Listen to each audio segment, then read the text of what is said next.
This podcast is brought to you by SeatGeek. Our friends over at SeatGeek are giving us a promo code of TBA Wrestling. That is TBA Wrestling for $20 off your first purchase.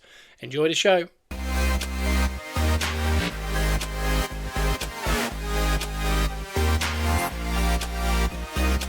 Welcome to Gunners R Us, where we are positively Arsenal. Yeah, I would restart that. We're almost giggling. That we are. North London derby. I mean, sorry, guys, that was an awful start, but we were having quite an in-depth conversation there, and I just pressed record, and Joe was looking at me like, "What are we doing?" But here we are. I'm always ready when the light goes on, though. Yeah. Other than we were giggling, Yeah. like school children, or like Ezra running to the away end. Yes.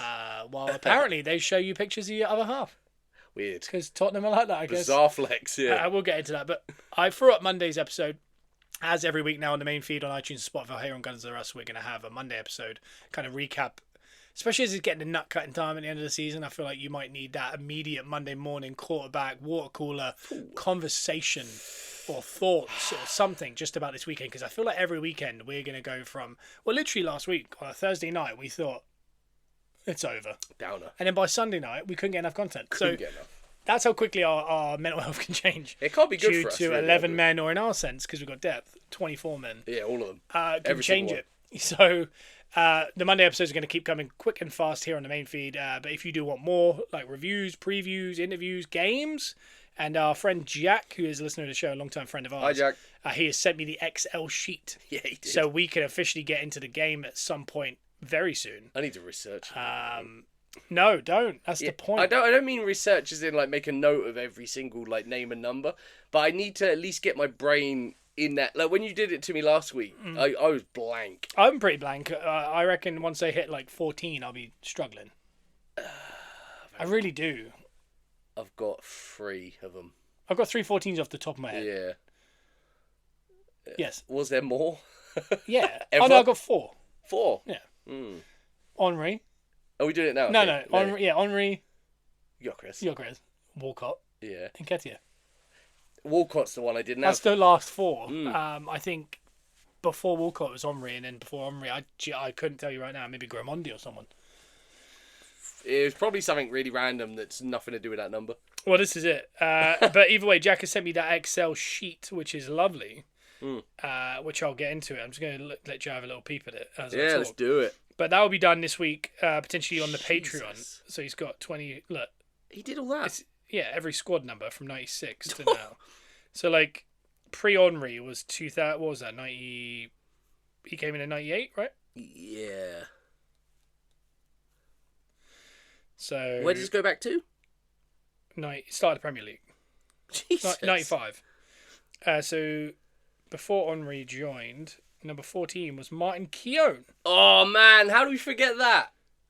I remember him being 14. Yeah, Thierry Henry took over in 99. But yeah, that's the spreadsheet. So we're going to play that game. That'll probably end up being on the Patreon unless everyone really wants it on the main feed. Then it might be in the international break Yeah, true. because we're going to have a little bit of a down week in a few weeks before it goes really hot and heavy. Yeah. So that's to come. But the Patreon will do all that. So click that link below and go through there. And it's a little bit extra a month, but it'll help us kind of run this podcast and do better things like go to the stadium, do interviews, and all those kind of things. Anyway, this week's an interesting one because I've talked about North London Derby. Yeah. We'll continue to because as it's happened, more's come out. I ended up on Monday going off on one about the 115 charges for like 30 minutes, which was ironic because shortly after I posted that, Yeah. it's cut this week. The 115 charges have become a talking point again. Yeah. And I don't know if maybe it was on everyone's, like, it was kind of almost like a cycle of the brain had gone where we hadn't talked about it. And I was like, why are we not talking about it? And then I think everyone else had the exact same thought. Maybe they listen to the podcast. Maybe. I'm fairly sure they recorded, is it The Overlap that kind of started it all? Because they had a journalist who's kind of deeper in it. And he kind of gave an update on it, which was essentially, they've charged a load of other people. These are so serious, these charges. And he's saying it's 115 minimum charges, and they're all serious. Oh. And he said I think he says 500,000 bits of evidence they have to go through. And he said the biggest issue they're having is getting all 3 judges essentially together to get come to some kind of decision. And a former guy who worked with the FA was kind of saying they're kind of trying to come up with an idea of how to save face for the Premier League and Man City. And I was thinking, what? Why would they be trying to save face for Man City? Like, if they feel they've cheated and they've got enough evidence, and we talked about it in the car, didn't we? After I did that podcast and we went to the wrestling show at Coyote Ugly, that I wonder if they are just so scared of being countersued and then this just going on forever, because Man City brought in that huge team of lawyers that were unreal. And their plan was just to delay it to a point where people just get fed up and forget about it. Yeah. And we are there, because this time last year we were saying, and even Pep said it, I believe, he was like, I think we'll have a resolution by the end of the season. Yeah. And they didn't. No. And now we're a year on and we're having the same conversation. So whether or not we will or not, I don't know. But it's come back up to like, so I think we'll get a little deeper into that and what it could mean and what we think the punishment should be, or if it is even true. Not that we should know. We'll talk about that North London derby. A couple of the reverberation? Ramification. I think I wanted a different word, but I'll go with ramifications. Or I think it's reverb. I wanted like stuff that's come from it. Yeah. With Arsenal and with Tottenham. Unfortunately, we have to talk about that because there is something very funny there. Yeah. And then this weekend, we'll talk about these fixtures. There'll be a full preview of our match with Chelsea on the Patreon. But we'll kind of get into it and kind of what we think of it, and Man City's trip to Ellen Road, us playing after them, all these kind of things. So first of all, I'll signify the start of this by we're going to talk a little bit more about the North London derby and the reverb with this. And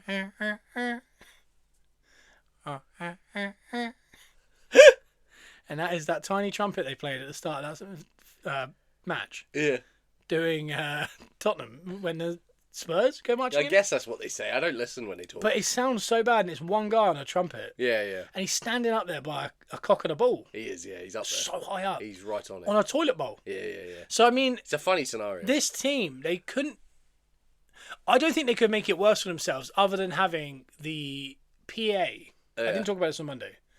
When we were on the pitch, getting ready for this game, the PA said they're nervous, they're panicked, they're scared, they're coming here, and we're going to get at them, essentially, with the word. I don't know the exact PA words. said that? Yeah, like as if trying to remind the Arsenal players, you're nervous, like almost like to get that, that narrative that we bottled it and the nerves got to them. I think we were just, I don't think we were. I think we were just awful against Wolves. I think it was a bad mentality. I don't think it was a nervous mentality. I think it was just a bad mentality. Yeah. But they tried to say it so the players could hear it and everything. Like, we're going to have them today. Do they think professional athletes are going to actually fall for that? Hear that and take that in? These professional athletes have to play in front of like thousands of away supporters week in, week out that say all sorts of horrible things, show you pictures of your wife like it's an insult. And they think that just saying that is going to actually shake them up. I understand the premise, and it's probably more to get the crowd going. I can't imagine he's actually aiming that at the Arsenal players, because if he thinks they're actually going to take that in, he hasn't been around football and sport long enough to understand that. Yeah, I can't get the exact words that he used, but yeah, he basically said they're nervous, they're scared, they're panicked, it's getting to them, we're going to get at them today, they don't know what's coming, essentially that kind of thing. And they did a giant Tfue, which was fun. I'm not going to say I feel sorry for them, but I'm going to say that they only seem to make it worse for themselves. They do, yeah. Because they try to get an atmosphere up. The Tannoy's saying that if that works, it's not a stroke of genius in any way, but it's like we set the tone. Yeah. The Tfue, we set the tone. The tiny little trumpet man, we set the tone. But you know what I mean? Like, people say we're cringe because we got a song. Yeah. In a crowd, 60,000 people sing it. Yeah. A little trumpet is so ridiculous. I don't know. But they do all that, and then, the fans are showing Declan Rice his wife on a corner. Bizarre. Bizarre, right? Yeah, and then weird. there's, I don't know how to explain it.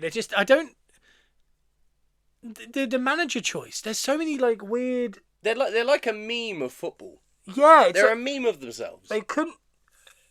they say Arsenal are like banter or whatever. Yeah. And this is the issue I had on Monday was I have this issue at the minute of I say it's an issue and I don't want to make it an issue because last year when Liverpool won, everyone said, oh, it's an asterisk, PGMOL, and they're also saying the worst team to ever win a Premier League. And Yeah, I read it and I was like, yeah, probably.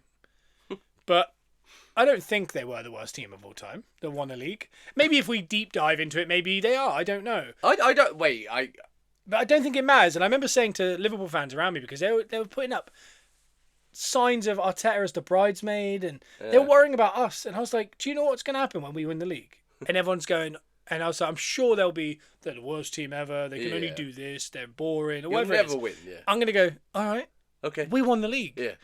And what's happening is, we got Tom Garrett on pitch side and all the Cundy and all these guys over on TalkSport, and they're having these debates. If Arsenal win this league, are they the worst ever team to win the Premier League? How is that a conversation? Right. Okay. Exactly. Because in the same breath, a couple of weeks ago, people were saying we're the best team in the world currently. Well, what I find interesting is current players around the world and current managers Yeah. are saying they're the best team in the world. Yeah. Pundits and social media experts are saying they're the boringest. Are pundits just a glorified version of social media experts? I think at this point, yeah. Because regardless of if you're an ex-footballer, whatever you are, if you're now talking negatively on some sort of media, Yeah. that's the same as someone just randomly spouting off on Twitter. Especially now, like, you look at Goldbridge, like, the views he gets are sometimes better than, I'm not saying better than Sky Sports. I mean, football's still out of control in this country with, like, how many views they get. But the viewership's huge. Like, it's the same thing. But at least you're listening to Sturridge or Walcott or someone, or Graham Souness, and no matter how many people dislike some of these guys, at least they've played the game. Yeah. You know, they've done something. They've been in and around the locker room. They're not just ex-copper like Goldbridge, who's just watched a lot of football and he's going blah blah. And again, you're listening to a podcast right now.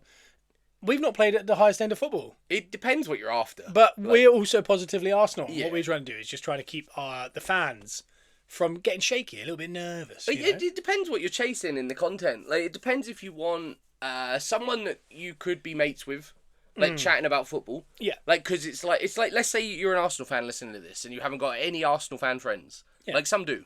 Yeah. You have no one else to kind of talk to about Arsenal, because every time you talk to them about Arsenal, you get some sort of weird backhanded response. Yeah.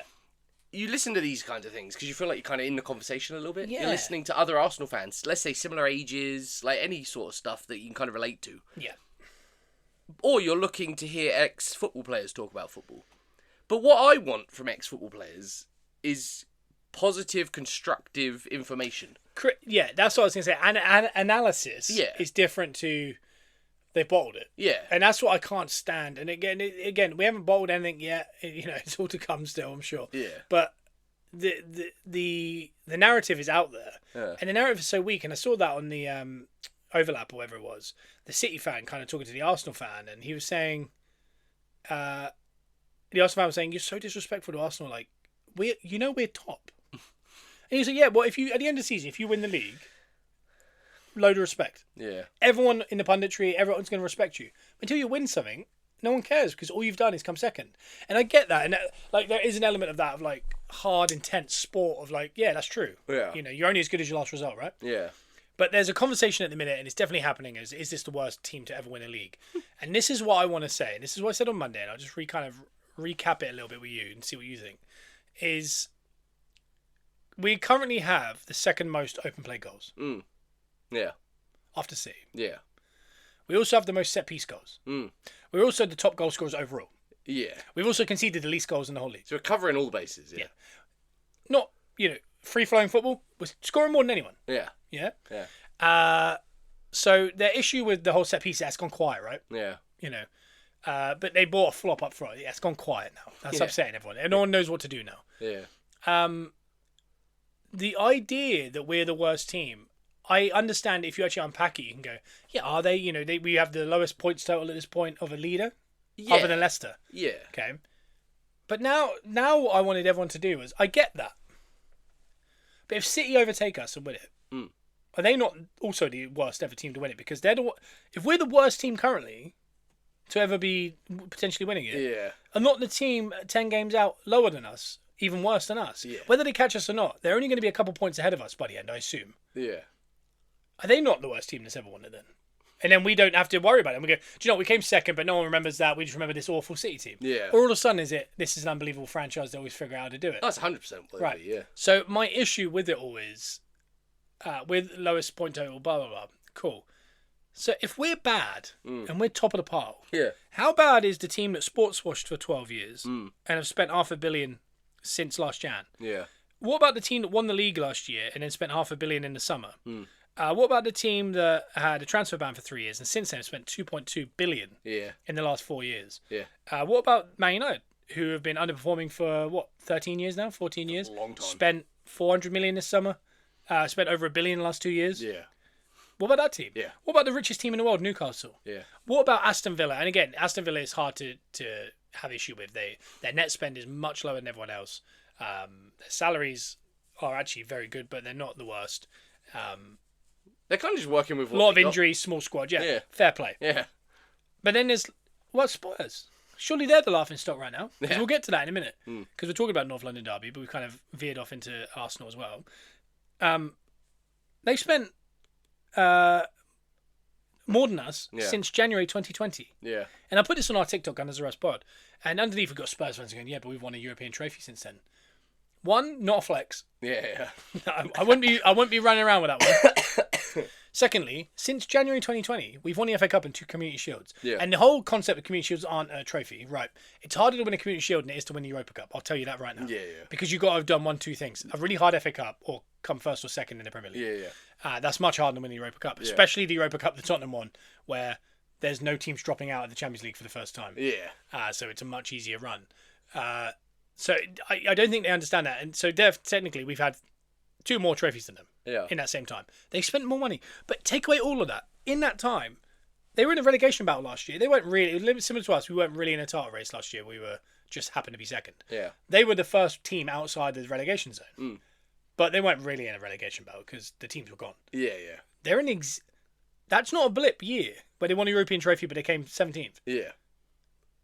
They're 16th now. Yeah, it's consistent. 10 games to They're go. very consistent, I'll give them that. Yeah. Yeah, that's not, Arsenal came 8th twice and they sacked that. We got rid of our longest ever serving manager, the most successful manager. Yeah.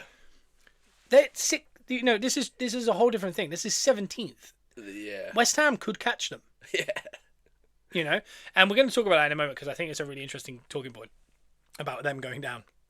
But, so if we're bad, how bad are these teams? The ones that have spent way more, with more successful managers, with bigger wage bills. Yeah. But we're the worst ones. Do you know what I mean? So that's my issue with it all. And to be a team that are the best defensively, the best open play, and the best set piece. I know we're not the best open play, Man City are, but I think actually, because of the Spurs game, I think we're level now. Okay. On open play goals. But we have a better goal difference. Like, what else can we do? And the only reason the point tally's lower is because it's the first year in years where the actual league's good. Yeah, solid. The 3 teams that came up aren't going straight back down. There's not one team running away with it. There isn't a massive gulf between the top 5 and the rest of the league. Yeah. Any team in the bottom half could still go down. Yeah. Any team in the top half could still get Europe. Yeah. Chelsea are dropping points to Leeds and Burnley. Yeah. It's a league that's very, very good this year. And therefore, doesn't that kind of make us one of the better teams to win the league if we win it? Because we're dealing with a actual competitive full league. As opposed to when you look at La Liga and there's 2 good teams and maybe a third. You look at Germany and there's 1 good, very good team and then there's 2 or 3 decent teams. The rest are awful. Yeah. Same with France.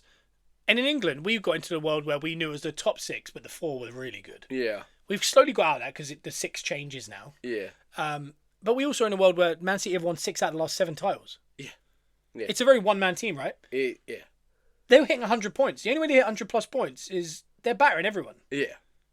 No, City can't batter everyone this year. Nor can we. That's how good Nor the can league Liverpool. is. Yeah, the league's better. So my theory on it is actually the opposite. I think it's actually one of the most competitive seasons. And the team that come out on top are actually one of the better teams to have won the league. Well, if they can figure out how to navigate that league the way it is right now, then you are probably one of the best. The Premier League is the best league in the world. Yeah. It's like you just said, it's the hardest league. Every team's competitive. There's no easy weeks, ever. If you're top of the Premier League, regardless of whether you think they're the worst team to ever... I don't think that statement even holds any water. It's so high at different times, isn't it, as well? I don't think there's such thing as you could be... Why are we, ranking who the best and worst teams to win the league are? If you win the league, you've won the league. You're the best team. You're the best of that bunch. Out of all those teams. Well, and if you say that you're... let's say they say... Like you said, if they say we're the worst team to ever win the league... You're basically saying Yeah. the Premier League is rubbish Right. because every other team failed. Well, it's like saying that Liverpool won the Champions League and they were against Tottenham in the final. Yeah. Does that really count? That wasn't the best team that year, surely. Like Tottenham weren't the second best team in the world that year. So did that really count winning that Champions League? You can only beat what's in front of you. Man City beat Inter Milan, I want to say, in the final, Yeah. and they weren't great. And only just squeaked past them. Yeah. Were Inter Milan the second best team? Nah. Did they really deserve it? You know what I mean? Like when you look back in years to come, will we? We think of the Leicester one. Everyone keeps saying they got the lowest points total since Leicester. So Leicester technically are the worst team to ever win a Premier League, but they were quite fun to watch. Yeah. They weren't, by the way. They defended for their lives and they Yeah. counter-attacked. They weren't fun at all. But are we just remembering that was not as great a year because it was Leicester who might now go to League Two or League One? Sorry, because everyone was like, "Well, put that Arsenal team against one of Alex Ferguson's Man United winning leagues." So, all right, well, there was a few of those Man United ones that won 5 away games all season. Yeah. Yeah. They probably do them, yeah. So they're not the worst team. Do you know what I mean? Like, And as far as I'm concerned, the standards in sport gets better every year. yeah, It evolves. So you put this current Arsenal team against, like, let's say Alex Ferguson's best Man United team. This Arsenal team wins. Because the sport has evolved. These athletes have evolved. Everyone's a little bit different now. Everyone knows more. There's styles of play that we do now that weren't even invented then. The cardio and the athletics of each player is miles above what those guys were doing back then. You can only grade sport on who's doing it right now, and that's why I don't like the old football players that are pundits. Give a lot of opinion, and we tend to have to kind of accept their opinion because they used to play. But that's the key word. They used to play. They don't play now. The only opinions that matter right now are of people playing in the Premier League right now. Yeah. And that's the Premier League. Like, Messi doesn't even know what the Premier League's like. Who is, in quotations, the best player of all time. He's never played in the Premier League. If you asked him any information about the Premier League and how it's played, and he doesn't know. Yeah. Unless you've played in the Premier League, you don't know. yeah, and again, it's like, And that's right now. it's like saying, is LeBron better than Michael Jordan? You'd assume Michael Jordan's better, right? Because we all love Michael Jordan. Yeah. But he also played in an era where the defenses weren't the same, the schemes weren't the same. No. It's the same as saying, like, George Best would, for example, Pele's a great example. Yeah. Pele's unbelievable, best of all time. Yeah. Put him in nowadays. No, he's No. not doing anything because half his goals are offside. And it's just a different time, you know. That's what you can't, like, the greatest of all time thing is fun because obviously, like, my favourite player of all time is Henry. And I genuinely think Henry is someone like Ronaldo and Messi who they would adapt. Yeah. Because it's near enough. But in 20 years' time, do you know what we wouldn't be able to say? Yeah, Henry would hold it. No. Because there's people like Haaland existing now who are taller than Henry, faster, maybe not faster, but they score more goals and Yeah. they do all these things that didn't seem possible at the time. I just want to bring up the lowest points tally. 75 is the least amount of points anyone's ever won it by. And that was Man United in 96, 97. Arsenal did it with 78 and Man United did with 79. Okay. So Leicester must have been above that. But to give you an idea, we're 14 points off of breaking that Yeah. with 10 games to go. Yeah. We got to win 4 games, and 2 draws out of 10. And we've already broken that record. Yeah. Yeah. So the idea that we couldn't beat any of those 3 Premier League winning sides is ridiculous as well because, you know, I don't know. I think the concept of it, I think the conversation is fun because I don't think I've ever thought about, like, I just think of who won the leagues. I don't really think of how good are they in the scheme of, you know, how do I tell if Man City's, of the last 6 of the 7, Yeah. what was the best one? I don't know. Yeah, people would say maybe the 100-point one. Yeah, maybe. But maybe they just had really bad opposition that year. Yeah, maybe the league Maybe other just teams wasn't had as injuries. strong. Maybe the Yeah. decisions went their way that year. It's only relevant to the year you're watching currently. It's such a bizarre concept. But either way, we are told apart with 5 points. And that was thanks to North London Derby. And I think the stuff that's come since then are obviously the regeneration of our hopes and dreams. And how we feel. And it was such an important one because I think we were all so nervous. Yeah. because it felt so doubly important than usual because that game's horrific anyway, but you add in the pressure of that Wolves game. Like, if we'd beaten Wolves, I think we could have gone in there and drawn and gone, yeah, I see that. Yeah. Like, I said this before. Brentford away, Wolves away, Tottenham away. That was 3 games in a row, by the way. Awkward little group. Horrible. I said, we'll draw with Brentford, we'll beat Wolves, we'll draw with Tottenham. And I felt confident when I said that, before those 3 games, that would be not enough to win the league, but I was like, I expect that. Anything less, that's bad. Anything more, great. But I expect that, and I still think we'll be fine. Yeah. Not to win the league, but just be fine for now. Yeah. Until the next batch of games. And in the end, we drew 1. So we still got the exact same 5 points I expected. And that's all that matters. Yeah, and again, it would be nice in hindsight. I think the Brentford game was the Brentford game. But the Wolves game was we threw away points. So it would have been nice to have 7 from 9 and we'd be 7 points clear. And I get that. But football, without that Wolves game, if we just cruise to second gear 2-0 win, or maybe 2-1, they get that worldie and then we just see it out. Do we go into that Spurs game the same way we just did? Or was that a reaction to the wake-up call that Wolves ended up being? It's probably a reaction, yeah. I think the Wolves game might end up being a massive turning point in the season, that maybe we were starting to lollygag into like a, we'll probably just walk this season, I guess, in second gear, and then going, oh God, no. This is when we got to wake up, because we need to now fire in 4 different competitions and get some of them over the line. It kills complacency, yeah. Yeah, and I think it was a reminder, and I think without it, we might still beat Spurs, but I think you get a different reaction, a different way they'll play. It was so aggressive. Yeah. The decisions to play Eze over Odegaard, things like that, I think only happened because of that Wolves game. And so I think long term it could be like 2 points lost, but it could be what makes us win a couple of games we were intending to draw. Yeah. In the future. And I think both us and City will drop points. Yeah. Before the end of the season. It's just who drops how many and who wins that Etihad showdown. Could be massive as well. Yeah. Yeah, I mean, you tend to learn the most about yourself when you're at your lowest. Yeah. Like, their reaction to that Wolves game could have gone either way. It could have been, yeah, we are bottlers, we bottled it, this is the end. Like, this is the beginning of the end. But instead, they showed us something that gave us way more hope long-term than they would have done had Leicester beat Wolves and then drew with Tottenham, but it was okay. Like, it was an okay game. Yeah. Like, let's say we kind of come out of those 3 games kind of going, yeah, it was fine. It was fine. Whereas instead we went, oh, God, what's happening? And then the next week, oh, this is it, we're winning the league. Well, if you believe Rice, they had meetings and unacceptable behaviour, like they felt. And, I don't know, and it was weird because even Arteta looked kind of dumbfounded and a little bit, like, lost after that Wolves game. Like, as if he thought, and like I said at the start, I still believe this, and we talked about this 2 weeks ago, and ironically, this happened right before, it might have even been last week, it was right before the Wolves game. Like I said, we are 2 bad results in a row away from this going from, we're in 4 competitions. Yeah. We look like the most likely to take down something big this year. We're 2 bad results away from us all going, I think we're rubbish. Yeah. The manager goes. Yeah. We come 3rd.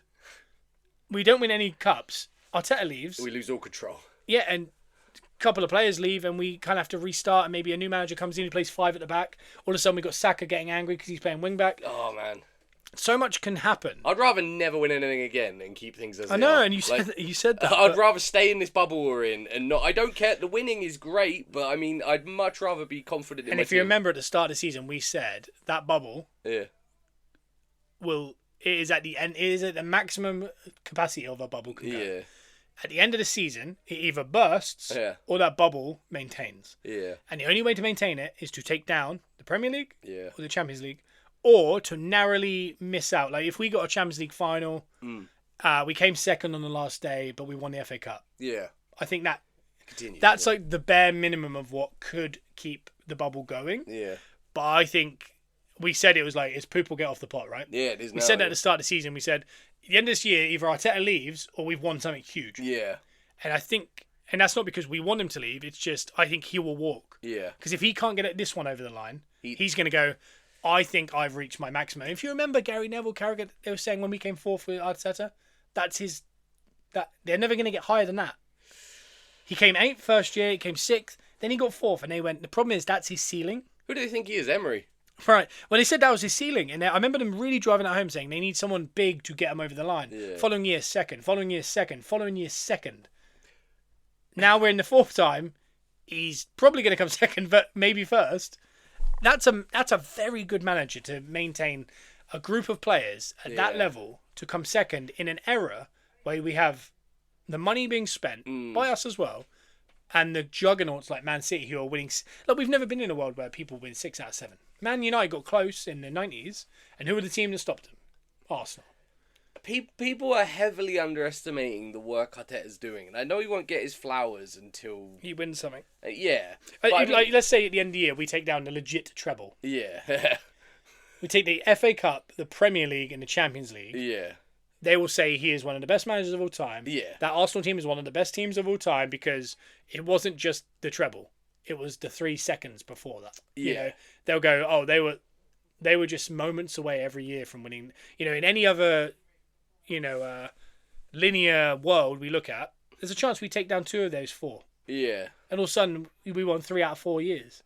But you can look at that when you've won a treble or won something.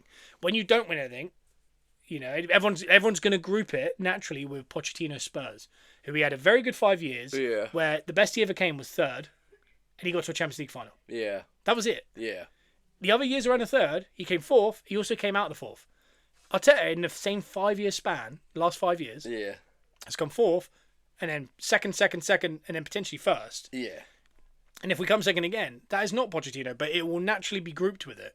And if we win something, it will be naturally grouped with Liverpool, Man City, Chelsea, all these teams that have had like moments, because you think of the treble Man United, the treble Man City, the Liverpool team. Ironically, the years in which Liverpool won the league, no one cares. We remember the Liverpool years they came second. yeah, Because yeah, the one in COVID, they won by, I think it was like 20 plus points. yeah, Everyone just didn't turn up after COVID. Then last year, everyone had injuries and they did just kind of wander to a title. yeah, I'm not saying they weren't the best team. They were clearly the best team both times. But ironically, they're not the legendary to Liverpool teams you think of Salah and Firmino and all that. when they were putting the shift in, yeah, They were the ones where they were coming second to that Yeah. City team. And that's what I mean by they almost needed the COVID title and last year's title to be like, but how good was that dynasty? yeah, And that's Yeah, what we need. We need to speckle in a couple of these. yeah, because you're not a dynasty unless you got Right. gold. And all of a sudden, if you win a league this year, let's say, and then next year we win a Champions League, we become second again. Yeah, All of a sudden, everyone goes, do you remember that in years to come, like the Klopp with Liverpool? Because, by the way, under Klopp, he won an FA Cup, he won a Carabao Cup, he won a Champions League, he won a Premier League. Did it Yeah. over 8 years. yeah, This is Arteta's 7th year. He's taken down an FA Cup and a couple of Community Shields. yeah, If he wins the Carabao Cup and the Premier League this year, and then wins the Champions League next year, he won the exact same trophies as Klopp. yeah. But he actually got more seconds as well. It's the consistency. But what will happen is those wins will make people remember the whole period as Yeah. like an unreal dynasty. Because, like I said, when we think of that unbelievable Liverpool team, like I said, Firmino, Mane, Salah, they did win a league in COVID. Yeah, But we don't think of that year. no, It was the years prior to that and the years just after that. yeah, But they never won anything. no, Maybe the Champions League, they lost the Champions League final with that team yeah, against Real Madrid. But they also won one against Spurs, which was a bit of a, by the way, the semi-final that year was Ajax versus Spurs. yeah. It was a Yeah. interesting year. It's you need the exclamation marks on the dynasties because Yeah. I mean And that's why that bubble will burst if we don't. but that annoys me a little bit though because I understand that premise that you have to have the gold in the cabinet to kind of have something to show. But I don't think enough credit is given. I know we've said this so many times before. Yeah. But not enough credit is given to what Arteta has done, even if he leaves and we never win anything. The stuff he's done as a first-time manager. Yeah, that's what's crazy. With not endless amounts of money. He said a lot. He Yeah, but not like spent 1.1 billion. Do you know what I mean? but not to the level of what we're competing with. Yes, No dodgy books. Like he's had to do it all pretty fairly, that we were aware of. allegedly. Yeah. As we were aware of. I mean, he was a part of that City team that did have the dodgy book, so who knows? Yeah. But I mean, you're right. Yeah, to come in and do what he did, it and was a poison chalice team. I think Liverpool, Man United, and Arsenal are the poison chalice teams. it's hard. Yeah. Like, and to think that, like, the idea that he could walk away and say, "I can't finish this job." I can't think of anyone though that can come in with the way Arteta is the heartbeat of what we do now. Like he's changed the vibe at the club. He's changed everything. Yeah. He's basically doing what Wenger did when Wenger took over in the 90s. When we were kind of this club, and then it kind of went into, oh my god, now we're this club. Arteta's done the new version of that. He's doing it currently. But the idea that someone else can step in and finish off his job, I don't think that works. I think Arteta has to finish it. I don't think anyone else can finish it. Because I can't think of a manager off the top of my head right now in world football. You'd be like, hell yeah, that'd be good. There's no one. Like, I mean, you've got, like, Pep obviously is one of the greatest managers of all time. He's not going to come to Arsenal. And I don't think I want it. Like, No, he's not ours.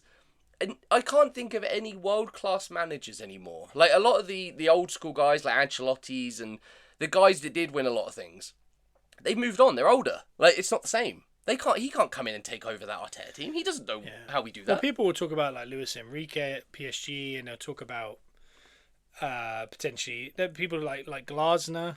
People like, but it just feels to me like it's Arteta again. It's a different team. Yeah. It's Arteta. We've already got the guy. We took the chance on a Liam Rossini type, like a new manager. Yeah, and ours worked. Yeah, and he's very good, and it's working. And that's what I mean is what people don't get is like it's not just it worked randomly. Yeah. When he leaves Arsenal, do you know what he's going to do? He's going to win titles and he's going to win Champions Leagues with other teams. Oh, he's phenomenal. He's going to win La Liga with Barcelona. He was going to win the French League with PSG. He's going to win Champions Leagues. Yeah. This isn't lucky, like it was just a perfect happenstance that he worked at Arsenal because he played at Arsenal. I mean, this is a guy that he could have taken the Everton job. Yeah. He could have taken Derby County. He could have gone and taken Rangers on. Yeah. Kind of dipped his feet. Yeah, he could have been Gerrard, he could have been Lampard, he could have been all these guys. Wayne Rooney. Like, these guys all did it. He jumped in headfirst into one of the big three teams in England. Yeah. Maybe the top five, one of the top 5, 6 biggest teams in the world. Probably one of the most scrutinised teams that we obviously know as well. Well, we know that, yeah. He jumped in, and coming off of Wenger and a little bit of Emery, and they were completely at a state. Yeah. And he came in, and I remember he came in, and he, some people might say he looked at it and said, well, all they want me to do is get back to top 6. I think I can do that with that squad if I can get a couple more players in. Yeah. He might have been seeing it as quite small. Yeah. But he didn't interview straight away and went, it's a 5-year plan. Yeah. By year 5, we'll be in Champions League finals and challenging for the title. And he's done what he said. Yeah, he's done what he said. We haven't won anything, but we did the things. And he's never managed before. No, and it's also credit to Arsenal's board because you look at Ten Hag and people aren't liking how they play. The squad isn't quite balanced, but he's winning trophies and they still sack him. Yeah. If that FA Cup bought him a lot of time, and they stuck with him and they could see the upward trajectory and it worked. And like you said, to do that as a first-time manager, young guy, I think he is just the next Pep. He is the next Klopp. He's one of these managers. Yeah. And like I said, after Arsenal, it's going to be lovely to watch him go to PSG or Barcelona or somewhere like that, and he's going to go and he's going to win big. I think and people are going to see him as in world football. In 20 years' time, we'll look back and go, I can't believe we were the ones that had him first. That's what's crazy. And he also said he'd never do 10 years at a club, and what's scaring me is we are like approaching year 7. It's getting close. Like, I'd rather he did a Wenger and just stayed. Like, it's weird as well because managers now are different. Like, Pep's now been, I think, City 10 years. Yeah. That's the longest he's ever done anywhere. Barcelona he did 3-4 years. Modern managers don't stick around. He did Bayern Munich for 3 years and he's done this. Klopp did, I can't remember who it was, someone, then Dortmund. Did Dortmund for like 3 years, then Liverpool for 8, and then he retired. Yeah, done. I mean, Arteta could be looking at doing 7-8 years at Arsenal. He goes to Barcelona for 3 years, goes to PSG for 3 years, that's it. Yeah, it could be. Whereas back in the, you think of Ancelotti and David Moyes and people like that, it's like they managed from the age of like 40 to like 80. And they just bounce around. Yeah. Whereas Pep and these guys, they do 15 years and they're out because they make a lot of money. Yeah. It's a lot of stress. Like Jose Mourinho is the same reason. Like he should have probably got out. Yeah. Because he will keep going to Fenerbahce and Roma and Benfica, and he'll go back around the houses a couple of times because he just likes that day-to-day work. He loves being involved. He loves football. Yeah. Whereas people like Pep and Klopp and that, like Klopp said, he was like, I was losing my mental health, so I can't. My family don't like it. Yeah, what's the point? Like, if and Arteta's the exact same. You're making all that money, you're doing the job you love, but your head is fried. What's the point? Yeah, because my head's fried watching Arsenal the last 8 years. I can't imagine what it's like to turn up every day to training at 6 o'clock and go, I'm going to face a barrage. I'm going to get asked literal questions about bottling. Yeah. Every single day. I'm going to have to make big decisions. I'm going to have to motivate young people. I'm going to have to turn up every 3 days and play a game and come up with a plan. It's just mind-boggling. Like, he's so deep in it, he deserves something from it. I don't understand the theory behind like Arteta out. Like I mean anyone that says that immediately I turn off because Yeah. I'm like you You're don't know falling for the narrative that it's boring. Like, Is that you're not enjoying what we've got. Yeah. Like we've literally got a generational manager. There isn't any more. I Like think- this is the guy. I think wanting more is the equivalent of, like Gary Neville. I think he this week, someone said it. He was like, Gyökeres isn't like your prototypical what you want from a centre forward. Like big, large, can strike the ball. Yeah. And he was like, And an aura. yeah. And I was like, well, what? I don't think the one he wants exists. Like, No. I don't, like someone's got some kind of hybrid of Messi, Ronaldo, Henry, Haaland. Yeah. It's like that doesn't exist. Like Haaland is a perfect mix of Alan Shearer and Thierry Henry. Yeah. He's not as good at either of what they did, but he combines them to potentially be better than both. Yeah. In some Yeah. capacity. Etitike is more of an Henry style. Yeah. But if he's not in the right team, and like if Henry was in the wrong teams, like when he was at Monaco and Juventus, he wasn't as good. Yeah. He needs the right fit, the right Yeah. manager, everything. Yeah, you can't have a Messi and Ronaldo combination. That doesn't exist. It's not real, yeah. I'm sure in a few years we'll find There one, will be one. But naturally, as you get taller, these things change. Yeah, and Havertz found that out. Havertz did find out, and I don't know. And like that with Neville, when he explains that, you're always like, yeah, that forward you're trying to explain that Arsenal need, that doesn't exist. You have to pick one. And this is similar. Arteta is like, I think a lot of fans are like, no, I want to be in the exact same position he's in, but I want to enjoy the football a little bit more. It's like, but if you do, we're going to concede more, which means we're going to lose more. Yeah.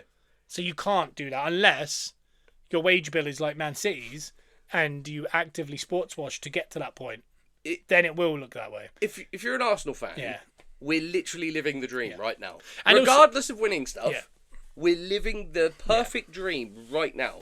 And So if you're not enjoying it, you're never going to enjoy anything. And if you watch that paper trail of Pep Guardiola, I mean, there's some interesting conspiracies / actual things Yeah. that have followed him from Barcelona and quote unquote match fixing and sports enhancement. And then same at Bayern Munich, and then it followed him into Man City, and then all these charges and sports washing. And like I said, the only reason the best teams that have ever played in the Premier League really are that Man City team. Sorry, Yeah. the reason they could pay people $500,000 in wages a week because they couldn't. Yeah. They were just doing it. Yeah. So we're chasing a thing that isn't legal. Yeah. Like, know. we can all do that. Like, if I Yeah. want to be the strongest person to ever exist, I know I have to take a ton of steroids. Yeah. But perfect example is Simone at Atletico. It looks like he's leaving at the end of the season. Yeah. That guy did so well. Very well. He got him to a Champions League final. Yeah. He won the league. I think it was 3 times. Yeah. In that Or league twice. that's like dominated by 2 teams. Yeah. And he did it in the most boring, aggressive, just mean, not fun to watch. But the fans bought into it. He found a And way. that's why the same reason we need to do it with us. Like when we go for a set piece and we score, I like it more than when we score free flowing. I much prefer I it. don't care about the narrative. Yeah. I don't want to score free flowing so people go, oh, I guess. I see that as we figured something out. We played Tottenham this year. We scored 8 goals. Yeah. All 8 were open play. Yeah.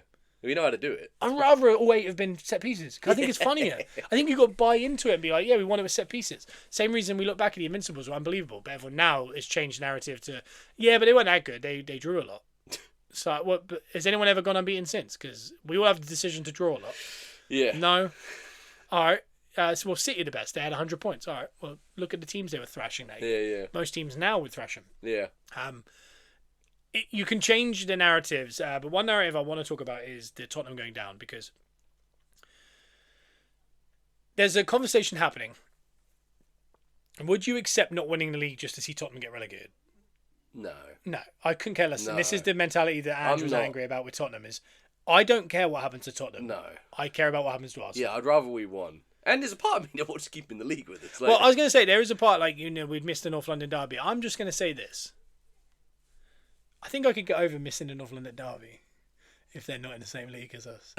Would I not win a title or a Champions League to see it? No. Couldn't care less. No. But if they did want to go down, boy, would I enjoy it. Oh, if Like, if at the end of the year they go down but we come second, Yeah. obviously we didn't have to make a decision. But that happened, Yeah. it would certainly take the edge off. Oh, it'd be great, yeah. That toilet bowl in the Championship would be unbelievable. Oh, yeah. You know what I mean? Oh, yeah.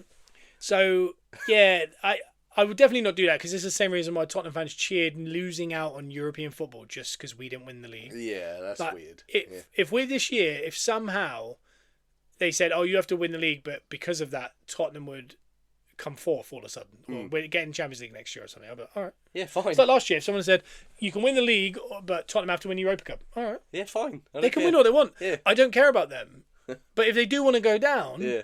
I'll enjoy it because it would just be so funny. And the fun thing is they are, and also by the way, those brothers hilarious. If anyone's been doing the content this week, my word, the Tottenham content is really fun. But again, still shout out Misfits Boxing, the brothers here, Yeah. Gunners Ross versus those two in a boxing match. Oh yeah. Desperately want to get that done. Yes. Albeit I think we might outweigh them and height them and history and combat sports them so much that it might not be allowed. But I'm just saying, I think it'd be really good fun. That'd be great. I'd love to do And that. whoever loses has to wear the other team's shirt. Yeah, we'll do it. Yeah, no, I'm very Yeah, I'll confident. do it. I feel really good on that one. Yeah. That we'll definitely do that. Or I'll play that little trumpet for them in a Tottenham kit next to the cockerel if we lost. But hey, and they would have to sing North London Forever in the middle of the ring. Yes. Middle of the ring, middle of the pitch with microphones. Yes. I think that'd be really good to tune in for. But It'll all work out. turn out they're really scrappy and it's really horrible. Yeah. The content's been unbelievable. It's just that they're nervous. You can tell the crowd is starting to go, do you know what? Because Jay Redknapp said it best. I actually thought Jay Redknapp said it really well. Was after they said they're in a relegation scrap, and he went, yeah. He said they'll stay up, and he said, do you want to know what I'm basing that on? And they went, what? And he goes, nothing. I'm being really arrogant and really ignorant and going, Spurs can't go down. Yeah. That's all I'm basing it on. He said, because based on performance, they're going down. Yeah. He said they're not good. Yeah, any team could go down. I understand what he's saying because there is that feeling where... Somehow they'll figure it out, but they've got a worse manager than West Ham and Forest. Yeah.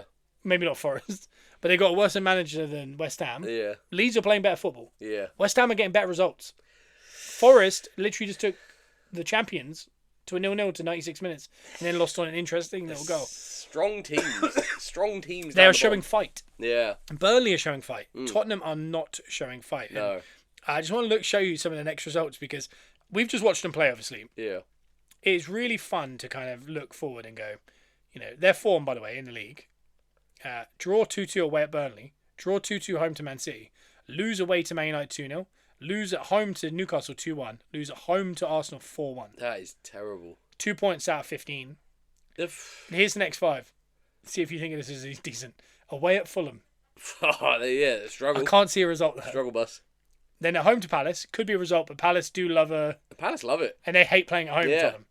Liverpool away. No.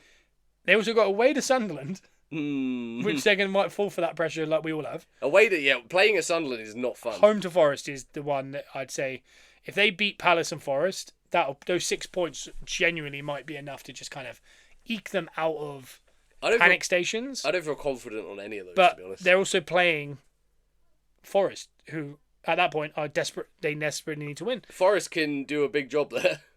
Yeah, huge. And when you look in the league, because where you look at Spurs, they are 2 points off of Forest, Yeah. and they're 4 points off of West Ham. If West Ham get a win this weekend and they lose to Fulham, they're 1 point off of the relegation zone That's mad. with 10 games to go after that because they've still got 11 games. It's a very realistic possibility. They're only 10 points better off than Burnley. Yeah. And we kind of assume Burnley are gone, right? Mm. Brighton are not far off of it, but I think Leeds are going to be out of it. I think they're too good. I think Yeah. Spurs are the top of it, but realistically, I think it's Forest and West Ham. But I do think who have Forest got this week? That'll be interesting because Forest have won they've got 5 points from possible 15. So they've won this year then. Yeah. As opposed They're to away at Brighton and then away at Man City, which is not great. Mm. West Ham, I know, have got a horrible run, but West Ham have got 8 points from a possible 15. Yeah. Look, if you look at that in perspective as well, momentum-wise. They're away at Liverpool. All right, But I mean, when you show those last 5 results or 6 results or whatever it was, momentum-wise, those teams have wins this year. Tottenham don't. Yeah. They haven't won this year. So momentum-wise and mentality-wise, they're really digging from the bottom of a hole here. And we've had our worst run of form in forever, and that's 11 points from 15, no losses. We're upcoming. We've got Chelsea at home, Brighton away, Everton at home, Bournemouth at home, Man City away. Okay. It's going to be an interesting one.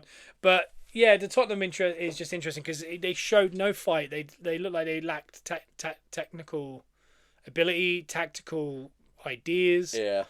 It felt very... There was no like redeeming quality. Like when you watch West Ham, Nuno's got them kind of playing a certain way that's awkward to beat. There's some fight in there, Yeah, though. but there's a little bit of fight, yeah. And then there's Like, also, Souček is going to do something. and at Forest, they're playing okay. In Europa, they've looked great. Yeah. But there's fight. The crowd are crazy. But I can't even look at that Tottenham starting 11. Like, if you look at West Ham, there's some players on that field that you know, when their back's against the wall, Yeah. like a Souček, he's going to do something. He's going to get a goal for you if he needs to. Bowen is better than... Yeah, but there's just these dominant players on the field. When I look at Tottenham's players, I can't name Where's you. that win coming from? Like, yeah, who's going to grab it by the who's going to grab a game by the scruff of the neck? There's no one there. And people would say like Kulevski's missing, Madison's missing, and Doggy's missing. There's people like that, but They're and not remem- those personalities. they're also not. But yeah, Kulevski's a great player. Madison's a really fun player, but they're also not players that are gonna grab it by the scruff of the neck, carry them up the field, and go, "Here we go, look, get the crowd going." Yeah. They don't have that player. And it's going to be fun because I think every week now I'm obviously petrified of Arsenal results, Man City results. Keep an eye on Villa, obviously. Man United now scaring everyone because they've not got to play in any other competition. Yeah. So naturally, we're starting to worry about all of them. But we'll keep an eye on those. But I'm now definitely keeping an eye on Tottenham. I always do naturally. Like, I don't really keep an eye on them, but if I see they're losing, I do have a good laugh. Yeah. But naturally, I don't go, "Oh, what's happening with Tottenham?" No. But this year, I think I might because I think I obviously with Lewis, who's a West Ham fan, I'm keeping an eye on that kind of battle and like our Forest losing, West Ham winning, that kind of feeling. Yeah. Our Leeds starting to drop points because Leeds easily lose 3 in a row. Oh, yeah. And they'd be back in the mix. Yeah. So, but I just don't know if anyone's good enough in that Forest West Ham area to win 3 in a row, especially with the results they've got, the fixtures they've got coming up. But it's going to be so interesting. But we are playing this week. Yeah. We're not head to head, obviously, but City, for whatever reason, are playing before us again, and it's almost like they want that pressure to build Yeah. on us.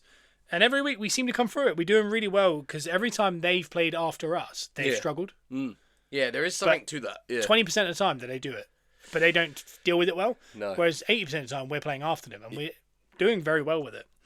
I'm just looking. I'm trying to see the fixtures. Why there's no fixtures? Where's there usually matches? Yeah. That'll do it. Matches. So this week we got a Friday game. Didn't realise that. Ooh. Wolves. Wolves versus Villa. Where are City? City are the 5:30 game. I'd enjoy that. Bournemouth Sunderland at 12:30 on a Saturday That's sounds gorgeous. a bit fun, isn't it? That's a bit gorgeous. It's a fun game. Leeds Man City. Yeah. Ironically, naturally, I want West Ham to do well. So Leeds losing, that'd be great. Yeah. Man City are really interesting because most years you kind of want that to be an angry 5:30 Saturday Ellen Road, awkward to deal with. And Leeds, by the way, are in very Yeah. I think top 3 form in the league Yeah. since November. They're very good. Yeah. Man City usually dispatch those teams and kind of you go, that's a shame. They just kind of professional them. This year, City have kind of succumbed to some pressure and stuff. So I wonder if they can get at them early doors. And then on Sunday, we've got all the 2 o'clockers, all on TV, obviously, including that Spurs game away, Forest away, and Man United at home to Palace. But then the big one is 4:30, Arsenal versus Chelsea. And like I said, we're playing after them. If City if Leeds get a result, the atmosphere going into that is going to be electric. Yeah. Naturally, as an Arsenal fan, I think in the last 3 years, I keep going, the wheels are going to fall off at some point. We can't just keep beating Chelsea. Yeah. Or we can't just keep beating Tottenham. Or we can't keep getting results against City. We do now. But we do, yeah. And that's what's interesting. We were talking about it the other day. I remember how many years we've sat through us, maybe 10 years, 15 years, we had to go. Anytime we played Chelsea home or away, we're like, this isn't going to be fun. And again, last year, weirdly, we played them at home. And it was horrible. I think we won 1-0, but it wasn't a good game. We just it was near the end of the season. We just got it over the line and we were like, we'll take that. Yeah. And it was one of those where we were second, but we were worried we could drop to 4th or 5th. And we needed that result, and we got it. And I remember us going, all right, we're definitely going to come top 4. and we felt good about it. Yeah, grinding out. But the game was a bit like nothing came of it. It was odd. They didn't look up for it. But we have played them a lot more this year because away from home in the league we drew, and then in the Carabao Cup away from home we won 3-2, and at home we won 1-0 with that late goal. But again, we played them twice away from home, draw and a win. At home it was an odd performance. Yeah. And in the last couple of years we've had some odd performances at home with them. Yeah. And I wonder if that continues on, or does it go back 2 years where we beat them? Was it 5-1, 5-0, whatever it was, 4-0? Ben White scored 2. It could be that. So it's interesting because they're going to be missing Fofana. Yeah.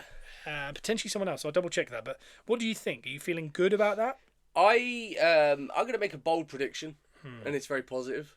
I feel like City are going to stumble Saturday night.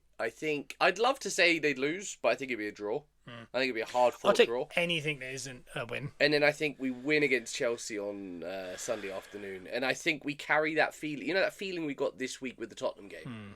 I think it multiplies next Monday. I think we just put the hammer down and we start shifting gears now. Like I think we're going to do the opposite of what everyone expects. We're going to do the opposite of what we've done the last few seasons. I think this is the time we're going to... I could be eating these words next week, but I do feel good. I feel like momentum is still on our side. This week it definitely was, and I think we carry that through to next week. Yeah. And I think we just get the job done and we keep moving. Well, they've got some injuries. So Gittins is out long term. No Gittins, no party. Cucurella is out. Whoa. Doesn't know when he'll be back. Hamstring injury. That's a big one. Jorgensen is a doubt, who's the, I think, backup keeper, right? Yeah. Fofana is out, suspended. Colwell is out. Asugo is out. Lavi is out. Continue reading. Is there more? Mudryk is still suspended. And then for Arsenal, Havertz is a doubt but could play. Saka looks like he's going to be fit. Moreno out. Dauman out. So really, Moreno and Dauman are our only injuries now. Yeah. So we should run with that. Well, we said it last year. We had a lot of suspensions first half of the season, a lot of annoying red cards, and then the second half we kind of lost everyone to injury. Yeah. And that was when we needed to really push on and go for a title or go for a Champions League or whatever it was. And we just couldn't maintain it because we just didn't have the depth. What's nice is we've had a lot of injuries, and recently we've been having a lot of injuries.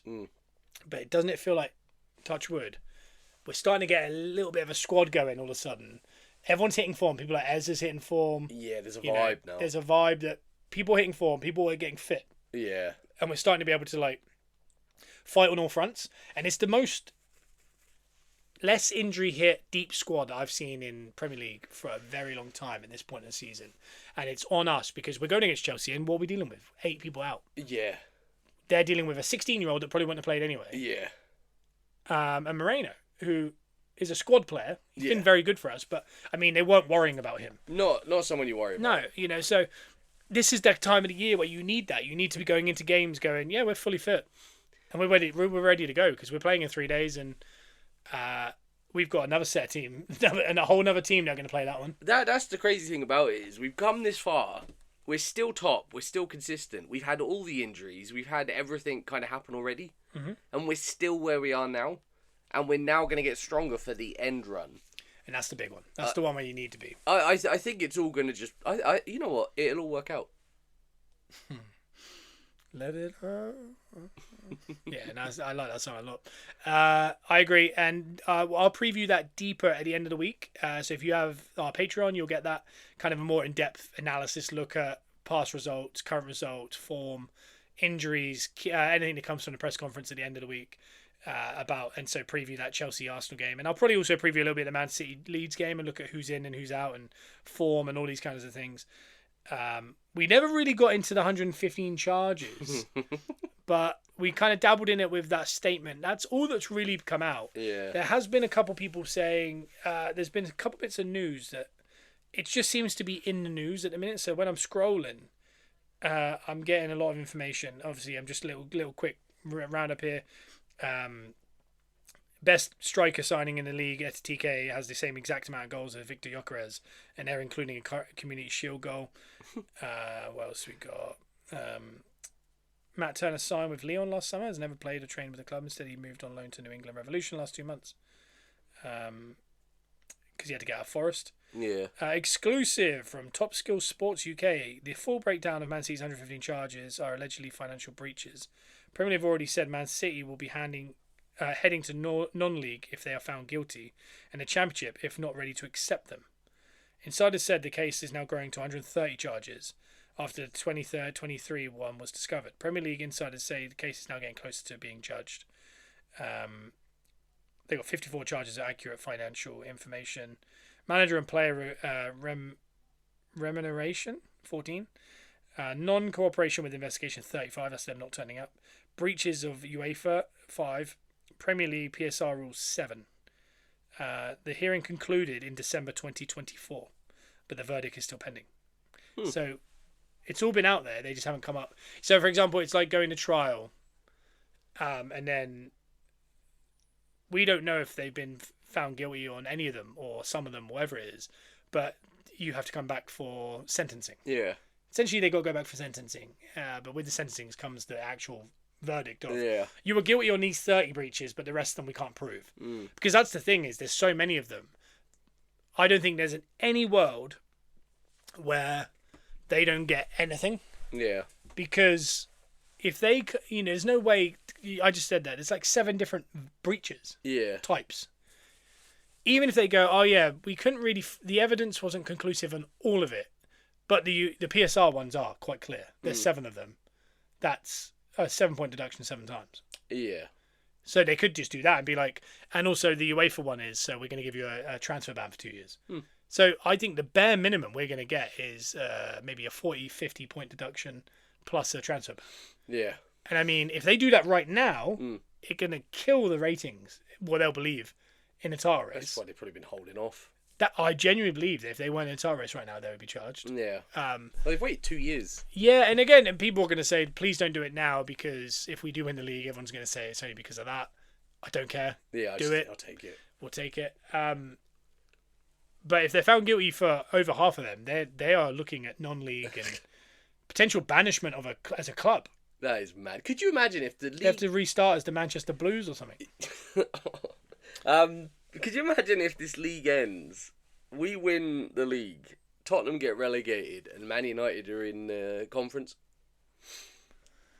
Conference League? Oh, the National League, like the... Man United? No, Man City. Man City, yeah. Like everything just kind of works out. The painful ones, if they do it at the end of the season, we win the league and Tottenham get relegated, them demoting Man City would pop Tottenham back up. Do you know, I'll take that. I'll take it, yeah. I'll take that. Because they still have to deal with, like, even if they don't get relegated, I'm really enjoying just watching them squirm. Yeah. But no, I don't see them not charging them on something. And we could be looking at, like they said in the article I just read, that if they're not ready for the full verdict, they'll have to take something. So there's a chance they might just get slapped with, well, we've got proof on that one. Here's a 10-point deduction. Yeah. And I mean, I'll take that. Yeah, I would, yeah. Little 10-point cushion right That'd now. be That'd be so helpful in all our you. other... Yeah. But I think something's coming because it has started to stir this week. And I don't know. And I don't know how hard it's going to be to do it post-season. Yeah. Because do you know what I mean? Like I talked about the other day, like you grab, let's say they win the league. That'd be even worse because that means we all just watch the title race for no reason. Yeah. And I think and then that's when Premier League go, we're really sorry because you lose trust in people. Like. Yeah. So they were cheating and we sat and watched, we paid millions to watch title races the last 6-7 years. Yeah. In a team that shouldn't have been in them. Yeah. Because we couldn't come to a verdict. And we could have seen our team lift that trophy, but now we can't. Yeah. So if you do that postseason, I think it's a worry because if they definitely win the league, what bad look for the Premier League that they have to demote a team to the non-league after they win the league. Dominant for the seasons. Like, yeah, they're their most dominant team. That's what I mean. So they kind of almost have to do it now or do something. I wonder if like concurrent breaches, like 30-point deduction now. Next year they start with a 30-point deduction. They have to for like 3 years. Yeah. No matter what league they're in, with a transfer ban or something. I wonder if they do something like that. Because 30 points right now would put them pretty much just above West Ham, I'd say. Yeah. So they'd still be safe, but they would have to start next year with one. Yeah. Which could be really tough. And with that thought of no real chance of reaching even Champions League football. But you could see people like Pep and that rally and be like, oh, you want us to start with 30-point deduction next year? Do it. Yeah. Watch this. We're going to come top 4. Because I don't think you can win the league because if they won pretty much all their games, they would end with